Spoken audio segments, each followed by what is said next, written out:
कहीं आपने मुद्दा उठाया इस बात का? मुद्दा उठाया?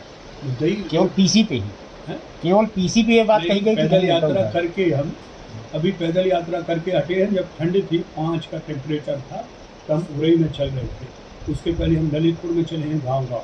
हमने 500 किलोमीटर पैदल यात्रा की है। अब जरा रिकॉर्ड उठा के देखिए। और गांव में हम चले हैं, गाड़ियों में नहीं घूमे हैं। हम केवल मेन रोड पर टाइम जाया ना हो इसलिए गाड़ियों से चले। और जब हमने गांव चिन्हित किए उससे हम गांव-गांव घूमे। इसके पहले हमने एक यात्रा की थी, पैदल यात्रा। आपके बांदा से ही निकले थे, तो कैप्टन याद था। हमने खजुराहो से, चित्रकूट से खजुराहो तक की थी। हमने मशाल यात्रा की है इसी कांतानाथ मंदिर से दिल्ली तक की। हमने एक यात्रा की है विकलांग के साथ झांसी से लेकर भोपाल तक। हमने लगातार पीसी के अलावा नहीं, पीसी तो हम बहुत कम करते हैं, हमने दूसरे काम किए हैं। और वो काम आप ज़रा सा उठा के एक बार मेरे गूगल पे चले जाएं, आप यूट्यूब पे चले जाएं, तो आपको सारी यात्राओं का, बुंदेलखंड की यात्रा राजा बुंदेला द्वारा। हमने सुप्रीम कोर्ट में रिट दायर की है कि बुंदेलखंड राज्य को क्यों तोड़ा गया है, उसकी वजह क्या है। रिट नंबर क्या है? रिट नंबर क्या है? याचिका नंबर क्या है? रिट का हाँ नहीं, वो तो अभी आपने बोला ना सुप्रीम कोर्ट में याचिका दाखिल की है। नहीं, रिट नंबर क्या है? आपने बोला अभी ना कि हमने दायर की है। अभी आपने दायर नहीं की है। दायर की होती तो आपको रिट नंबर मिला होता। विजय बहादुर सिंह वकील हैं, आपके यहीं के हैं, सुप्रीम कोर्ट में हैं, उनके पास है। वो मैं अभी आपको मंगवा के दिए। विजय बहादुर सिंह है, सुप्रीम कोर्ट के वकील हैं, और वो भी बुंदेलखंड के पूर्व सांसद और इलाहाबाद हाई कोर्ट के वो रहे हैं। अच्छा, एक बात और बताइए। आप 7 साल से भाजपा में हैं और बुंदेलखंड के उपाध्यक्ष भी हैं विकास बोर्ड के। विगत 7 सालों में आपने प्रधानमंत्री नरेंद्र मोदी जी से, माननीय मुख्यमंत्री जी से राज बनवाने के लिए संशोधित क्यों नहीं करवाई और बनवा क्यों नहीं सके आप? आपके आने के पहले, क्योंकि सत्ता तो एमपी यूपी में दोनों में है। पिछले दिनों 3 महीने पहले हमारी अमित शाह जी से भेंट हुई थी। उन्होंने साफ लफ्ज़ों में कहा था कि बुंदेलखंड राज्य या कोई भी छोटा राज्य इस वक्त हमारी प्राथमिकता पर नहीं है। देश की दूसरी ज्वलन समस्याएं हैं जो हमारी प्राथमिकता पर हैं, और पहले हम उनका निवारण करेंगे। 5 करोड़ जितनी आबादी वाले प्रांत के लिए, छोटे, उसके लिए अभी हम नहीं सोच पा रहे हैं। लेकिन निश्चित तौर पर, आप फिर बार बार मैं कह रहा हूँ, उन्होंने कहा था कि छोटे राज्य हमारे एजेंडे में हैं। हम चाहते हैं छोटे राज्य हों और छोटे राज्य बनेंगे। आप अपनी बात जिस तरह से आप आंदोलन कर रहे हैं करिए, लेकिन अभी हमारी प्राथमिकता पर नहीं है। लेकिन हम मौके की तलाश में, जब बुंदेलखंड राज्य की या पूर्वांचल की या जब आपकी विदर्भ की बात होगी, निश्चित तौर पर ये राज्य हम बनेंगे। एक सवाल और, कितने दिन और लड़ाई चलेगी? तो कितने दिनों से लड़ रहे हैं? देखिए, हम कोई ऐसे तो नहीं है कि पहले 4 राज्य हमने जल्दी बना दिए, बुंदेलखंड में हम देर लगा रहे हैं। हमारी, देखिए, हमारा काम है चलना। अगर हम रुक गए तो रुक गए, इसका मतलब आंदोलन भी मेरे लिए रुक जाएगा।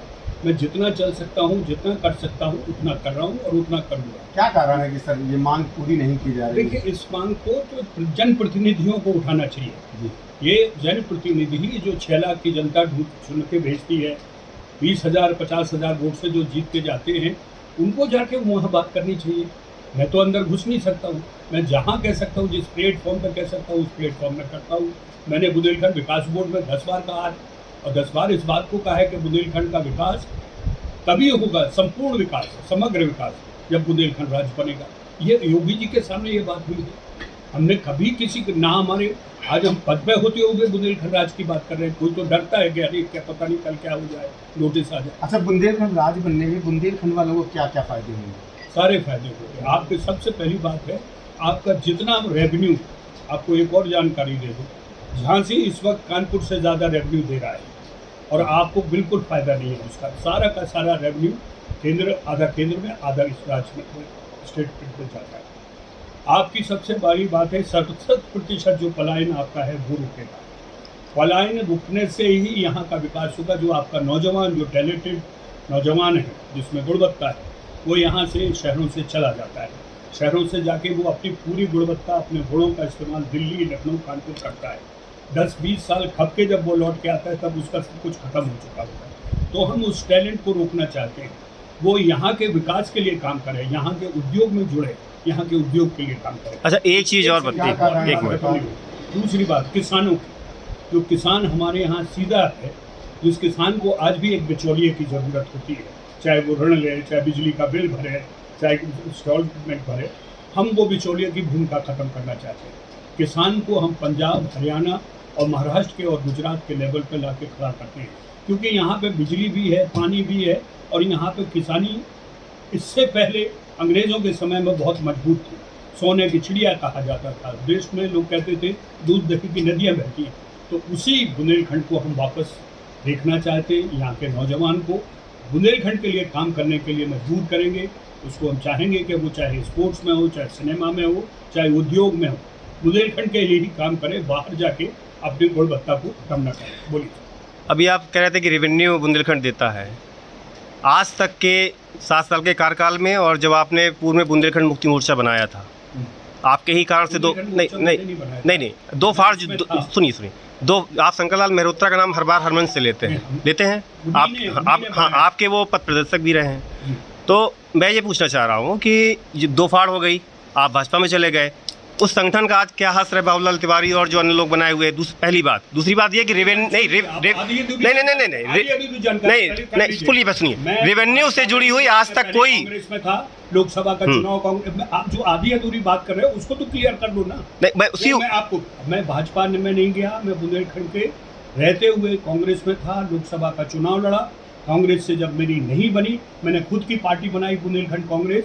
इसी बुंदेलखंड में 42 जगहों पर मैंने अपनी पार्टी से चुनाव लड़ा।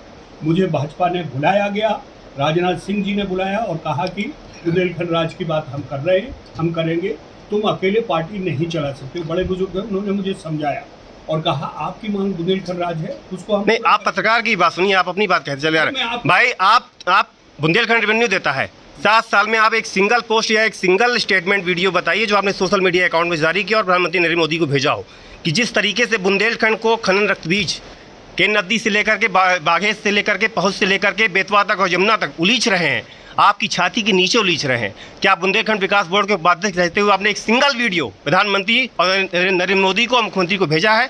नहीं भेजा है तो क्यों नहीं भेजा है? पिछले 7 साल में क्या बिना आंदोलन के बुंदेलखंड राज बन सकता है? पहली बात, नहीं बन सकता ना। मैंने आपसे पहले कहा, जब आप किसी ने राजधानी की बात कही, मैं नाली, बिजली, सड़क और स्कूल की समस्याओं में नहीं फंसना चाहता हूँ। ये कभी इनकी पूर्ति नहीं होगी। मैं आपको बार बार कहता हूँ बुंदेलखंड, मैं नाली की बात ही नहीं कर रहा। अब सुन लीजिए, जो आपने खनन का नहीं रोका, इसको नहीं रोका, मैं नहीं रोका, मेरा वो लक्ष्य है ही नहीं। मेरा लक्ष्य है बुंदेलखंड राज।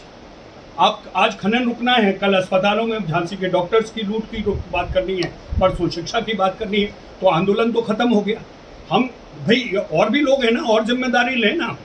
हर जिम्मेदारी के लिए अब मुझे कहें, और मैंने बुंदेलखंड विकास बोर्ड के नाम के साथ क्या काम किया पत्रकार महोदय, आप भी थोड़ी जानकारी के लिए एक RTI और सर 15 साल से RTI पे ही काम कर रहे हैं। नहीं, गलत बात नहीं। आप नहीं, RTI लगाइए ना, पता लगाइए बुंदेलखंड विकास बोर्ड की ऐसा है ना, राजा बुंदेला ने क्या क्या, कितने भ्रष्टाचार के मामले आपने उठाए बुंदेलखंड विकास बोर्ड पे? नहीं उठाएंगे ना। लक्ष्य नहीं है मेरा, लक्ष्य ये उनका टारगेट नहीं। राज बनाना अगर आपका लक्ष्य है, राज बनाना अगर आपका लक्ष्य है, नहीं आप राज बनवाइए।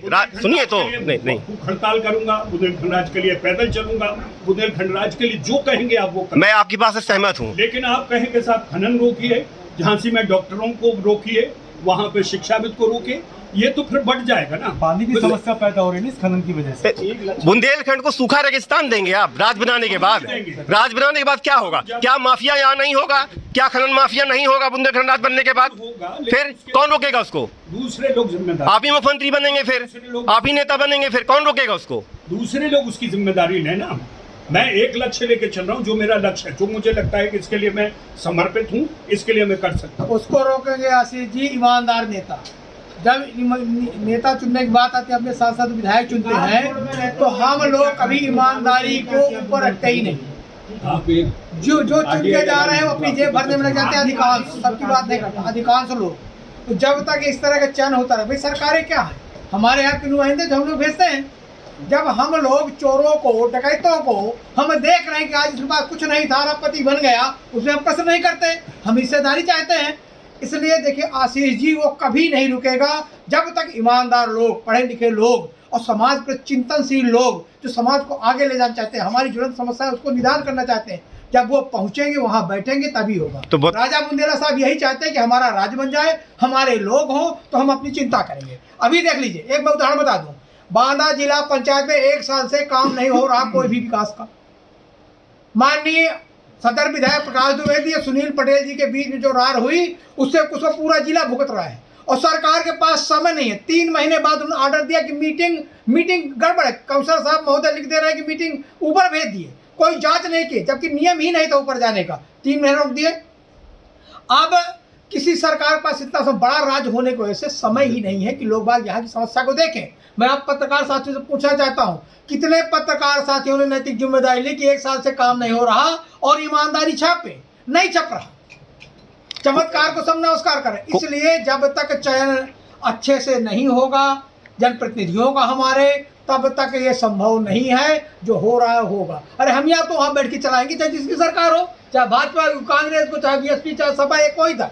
अगर अच्छे लोग वहाँ पहुँच गए, मनी राजा बुंदेला साहब इतना मतलब जो सबसे चमक धमक का क्षेत्र होता है, हीरो हीरोइन, उसको छोड़ के आप हमारे यहाँ गांव पाव करें। क्यों कि हमारा आज आप ये बता दीजिए, कोई भी अधिकारी बांदा, चित्रकूट, करवी, महोबा जैसे जगहों में रहना ही नहीं चाहता। वो नोएडा, एनसीआर में रहना चाहता है, बनारस में रहना चाहता है, प्रयागराज रहना चाहता है, लखनऊ रहना चाहता है, गोरखपुर रहना चाहता है, अच्छी जगहों में रहना चाहता है ना। इसलिए जब हमारा राज्य होगा तो उनकी मजबूरी है, फिर उनको चित्रकूट धाम का बड़ा राज्य लगेगा काम। आप ये नकारात्मकता नहीं ऐसा नहीं। देखिए सवाल तो उठाना पड़ेगा, सवाल तो उठाएंगे ना। नहीं देते आप, गजब के पत्रकार हैं। आप बोल रहे हैं भाई, ऐसा है ना।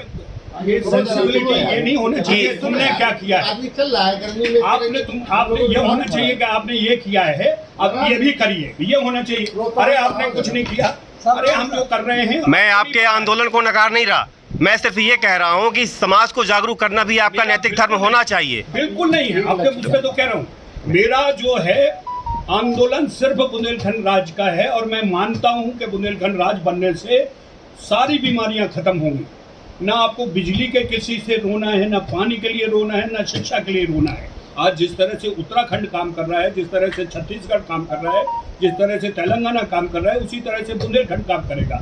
लेकिन अगर आप अपने लक्ष्य को डाइल्यूट करते रहे कि कभी विद्यार्थियों के लिए लड़े, तो वो हो जाता है भाई हम एक ही तो जान है, कितनी जगह खपाओगे, पर कोई तनख्वाह भी नहीं मिल रही। मुझे बुंदेलखंड विकास से कोई एक पैसा नहीं मिल रहा है। सबसे पहले मैंने गाड़ी छोड़ी है, सबसे पहले मैंने वहाँ का आवाज़ छोड़ा है। जब इस आंदोलन में आया मैंने कहा मैं उपाध्यक्ष रहूँगा, लेकिन आपके किसी भी चीज़ को मैं उपयोग नहीं करूँगा। आप जो बात कर रहे हैं उसको दूसरी तरह से कहिए। भाई आपका ठीक है, आप इनको भी करवाइए। तो सोचा आप इस तरह खड़े में चैलेंज करो। 27 साल का अनुभव है बुंदेलखंड के लिए, जब आप लोगों ने पत्रकारिता भी नहीं शुरू की होगी। और मैं ऐसे जूझा हूँ दिल्ली से लेके आकर। नहीं आपसे कह रहा हूँ, कुछ लोगों की बात कर रहा हूँ। आप सब व्यक्तिगत ना लें, मैं तो कुछ लोगों की बात कर रहा हूँ। और इस तरह से किसी को तोड़िए मत।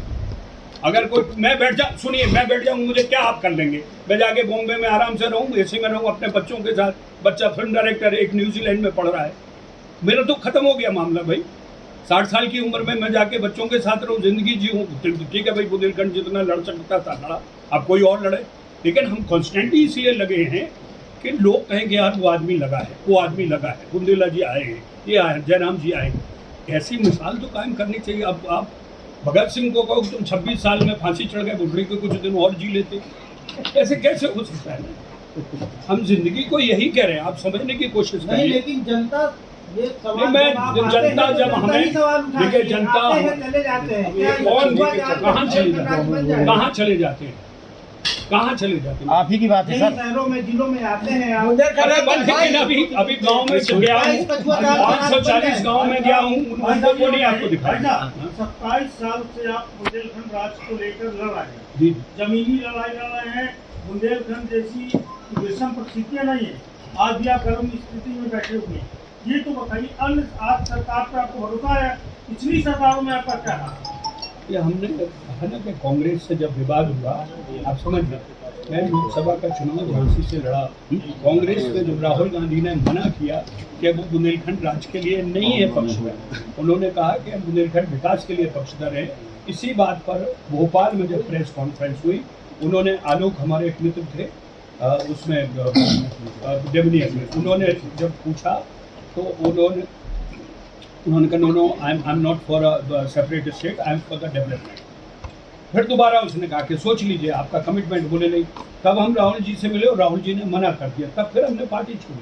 हमने कहा हमें नहीं, मेरी राजनीतिक मेरा कोई लक्ष्य थोड़ी है। मेरा लक्ष्य केवल बुंदेलखंड राज्य के लिए, जिस दिन बन जाएगा उस दिन अपना बॉम्बे चला जाऊंगा।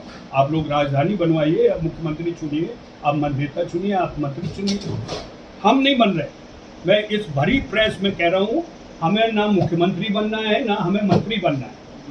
आप जिस दिन राज बना देंगे उस दिन अपना बोरिया बिस्तर उठा के जहाँ भी बॉम्बे या ओडिशा जहाँ जाना होगा वहाँ मैं निकल जाऊँगा।